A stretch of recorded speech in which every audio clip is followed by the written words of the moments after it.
careful around these people. They eat horses. No, I'm kidding. Kyrgyz people are actually amazing. Let's find out what Kyrgyzstan is like.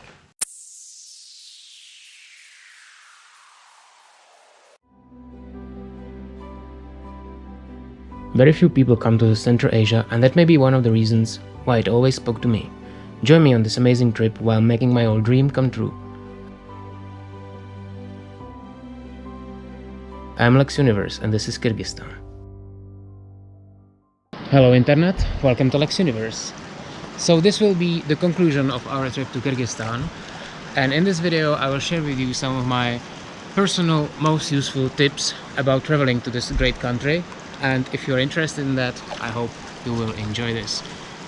If you are new to this channel, please consider subscribing to me, it will make my day. And if you're interested in more on-the-spot information from Kyrgyzstan, go watch my playlist. There are many episodes of my vlog from Kyrgyzstan. But in this case, let's start.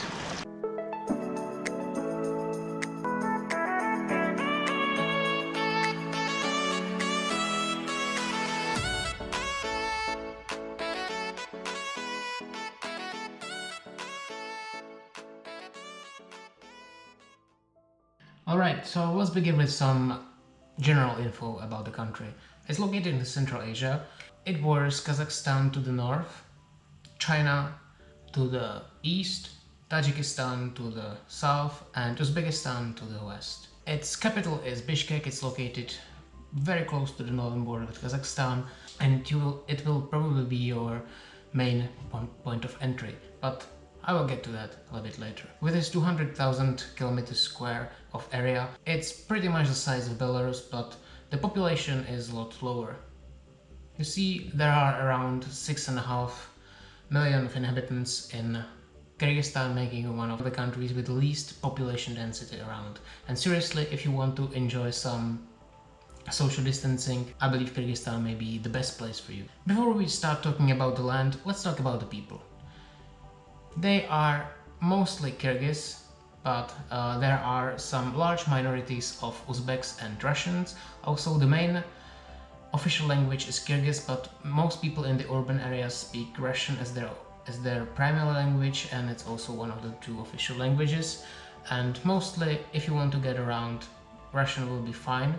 It's taught in the schools, so many people at least somehow understand and speak it.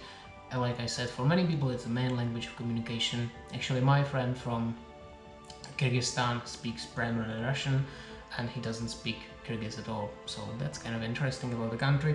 Anyway, when we spoke about languages, unless you speak any of those languages, you may have a bit of a problem, because not many people in Kyrgyzstan actually speak English. So if you want to enjoy the beauty of this country and you also don't want to get fucked totally, at least learn the Cyrillic alphabet and well, get accustomed to Russian vocabulary at least a little bit. Otherwise, they use the Kyrgyz som as their currency. They use the type C and F plug outlets, the European ones.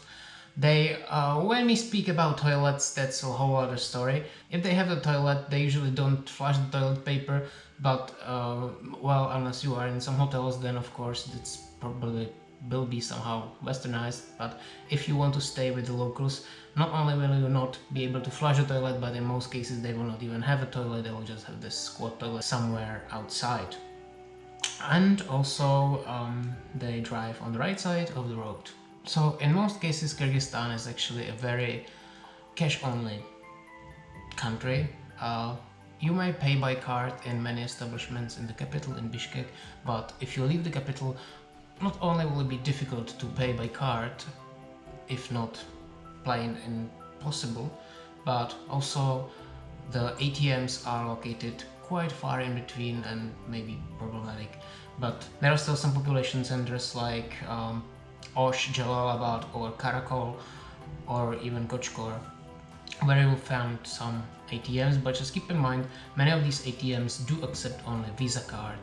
If you want to use your MasterCard, your best bet will be the Commerzbank, which does accept it, and since I don't own a Visa, it was life-saving. But anyway, if you want to bring some foreign currency to Kyrgyzstan, which you will then exchange, Kyrgyzstan is kind of a dollar country, so bring your American dollars.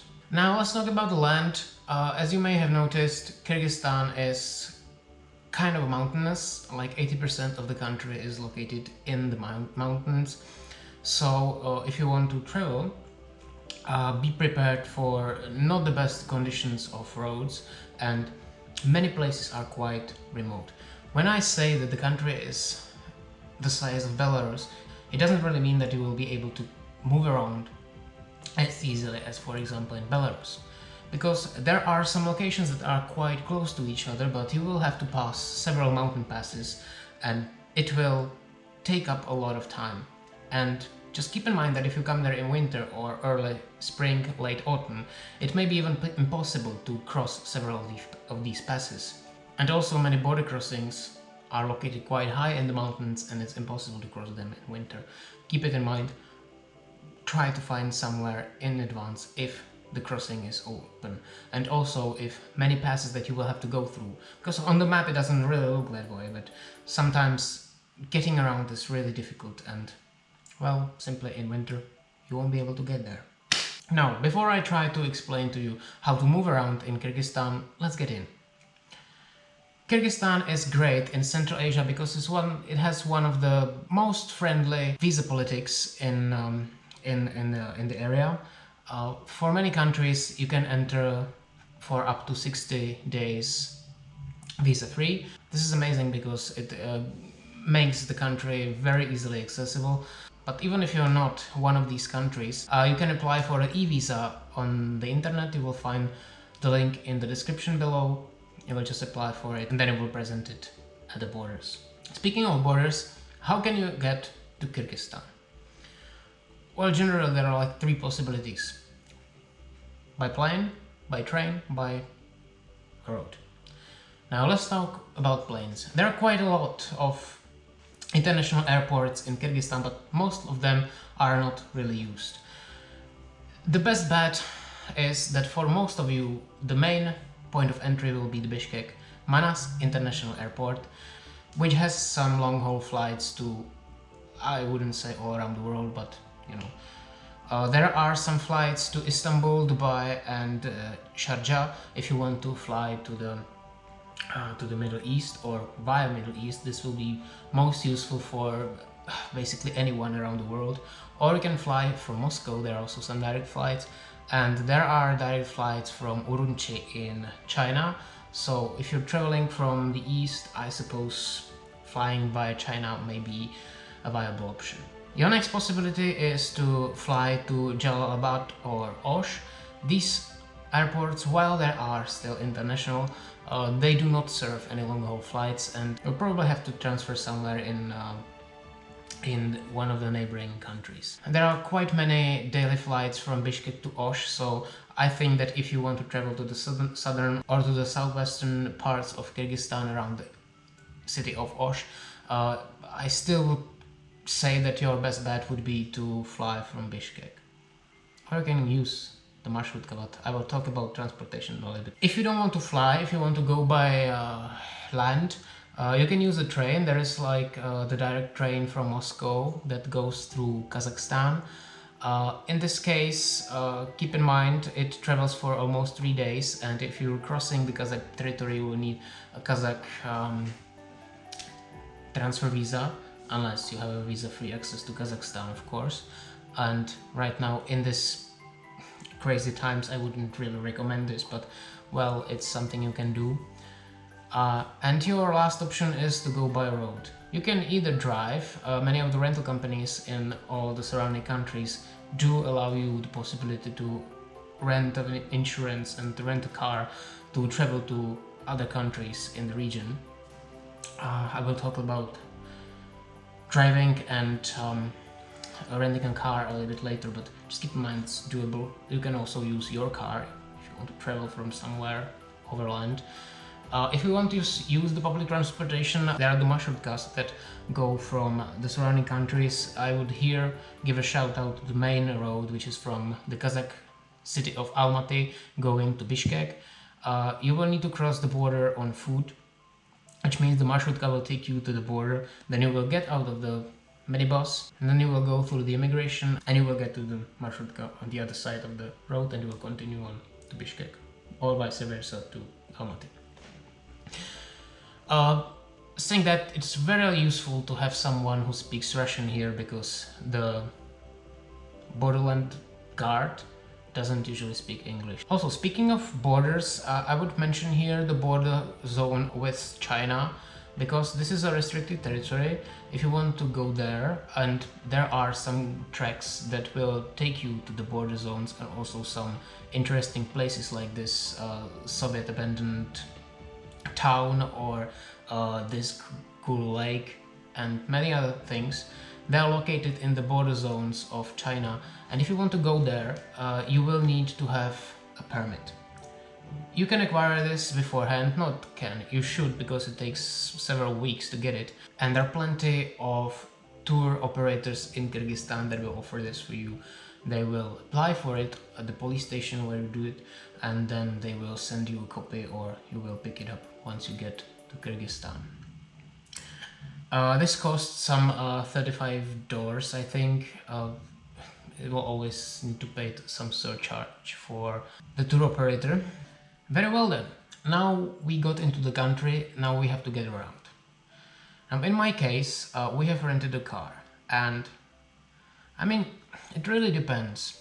It's definitely not the cheapest option, it's definitely not the easiest option. It may be the most comfortable and the most convenient way how to explore Kyrgyzstan, but you kind of miss the local experience a little bit. So I would recommend you this company, Traveland Kyrgyzstan, where we rented the car. They're very reliable. You cannot count on any car rentals without the deposit, and also the insurance.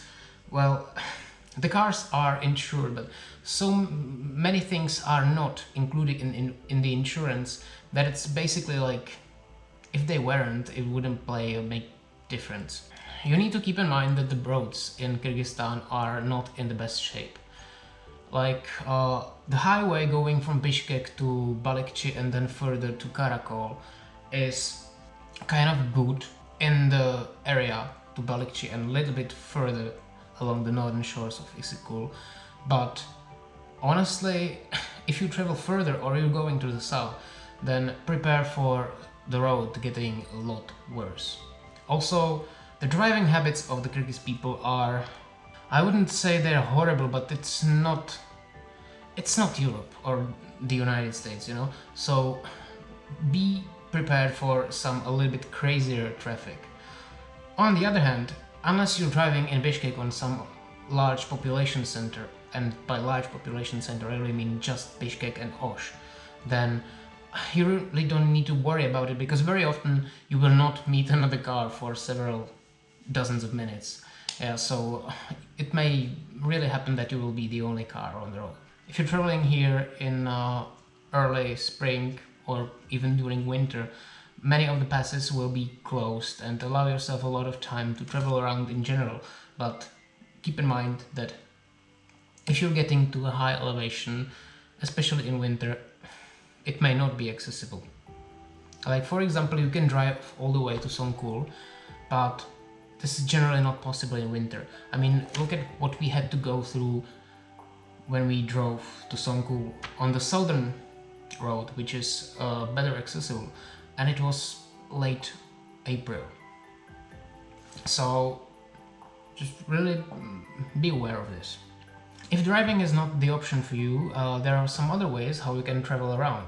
You can use the marshrutkas. They are the most common way how to get around in Kyrgyzstan. They're very cheap, and on the main routes they really go every several minutes.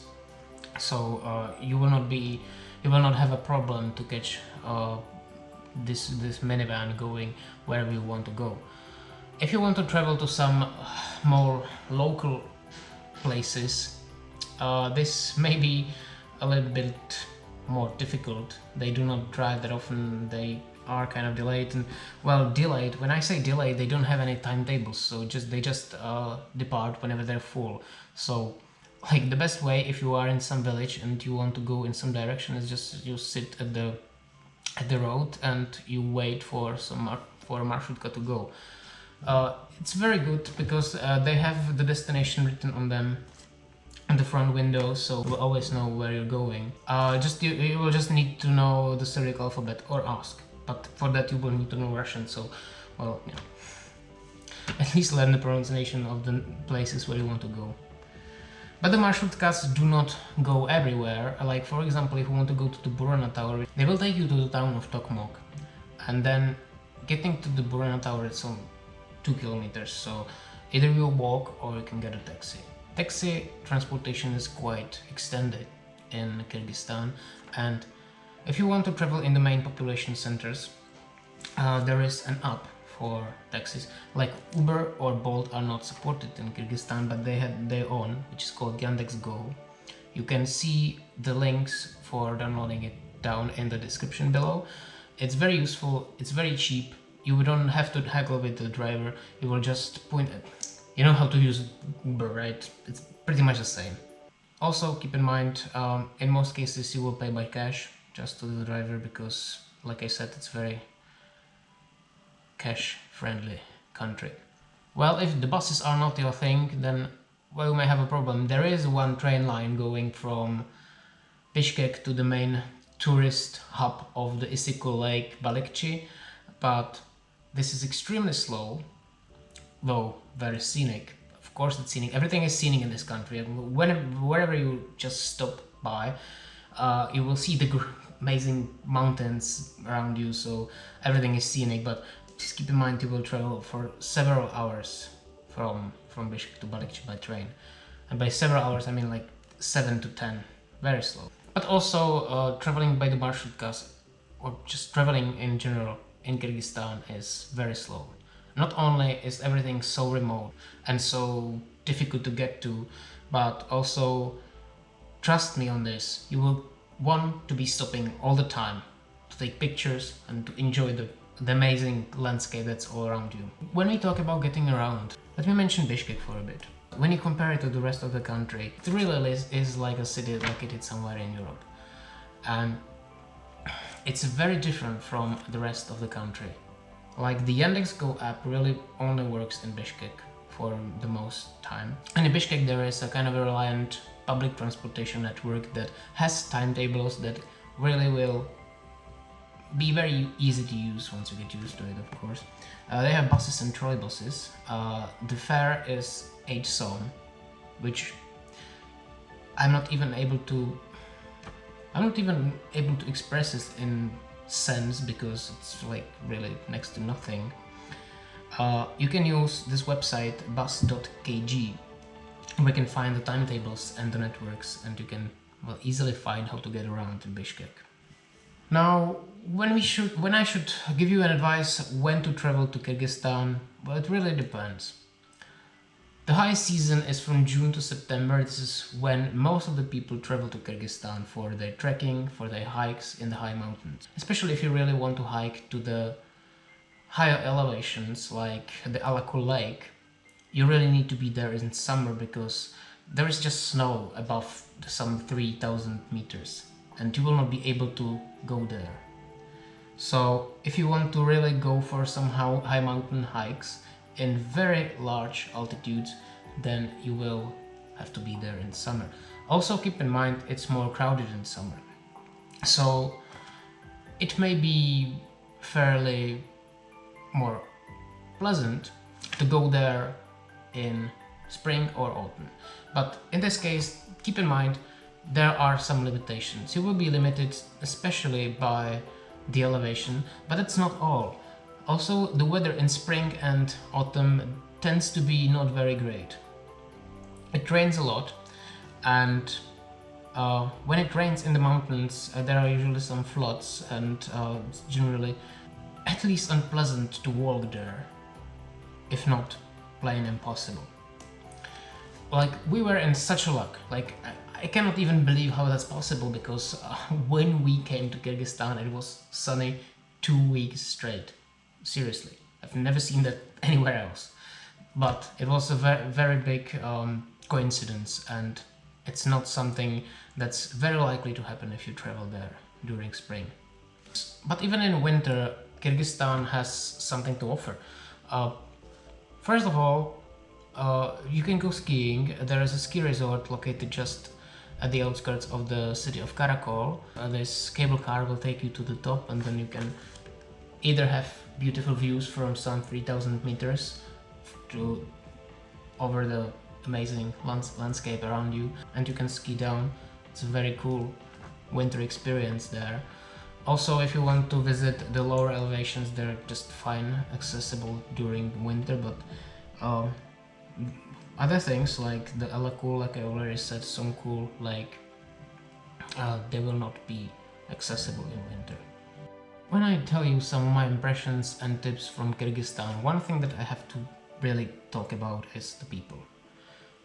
The people in Kyrgyzstan, even though you will not understand them very much because they will not speak the same language as you unless you speak Russian or Kyrgyz, they're so friendly. I've never seen friendlier people anywhere I've ever been, and it's like really so amazing. Like imagine when we went to Songkul Lake, we kind of got out of gas because we are stupid, and that's something that you should keep in mind because the gas stations are quite few and they're quite far in between, and also you cannot pay by card in most of them. I found one in Balikchi where you can use the card, but generally that's not the possibility if you leave Bishkek, so that you need to keep in mind.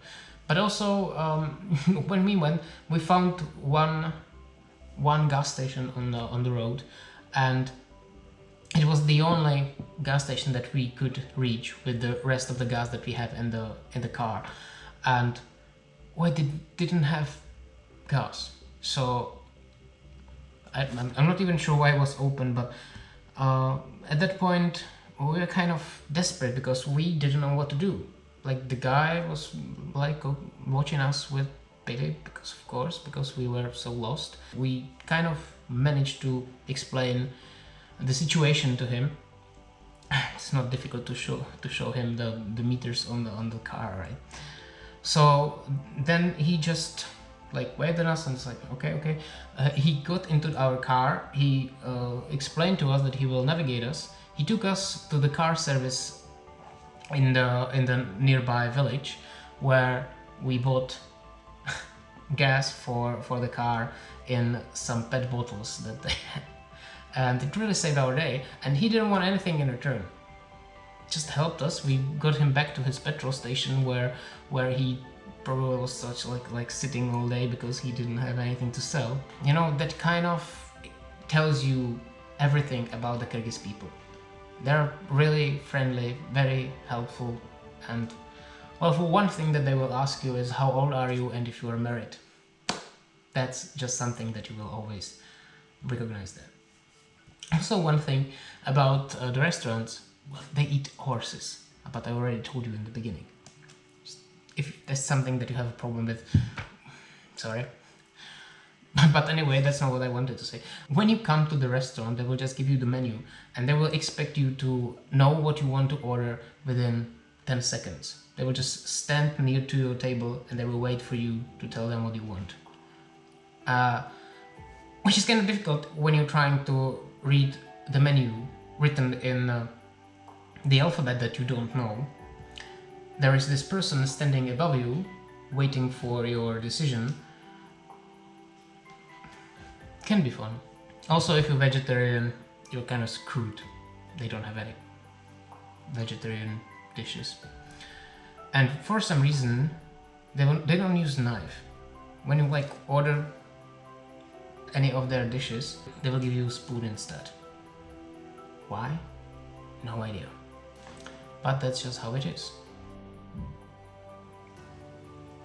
Well, and that is Kyrgyzstan.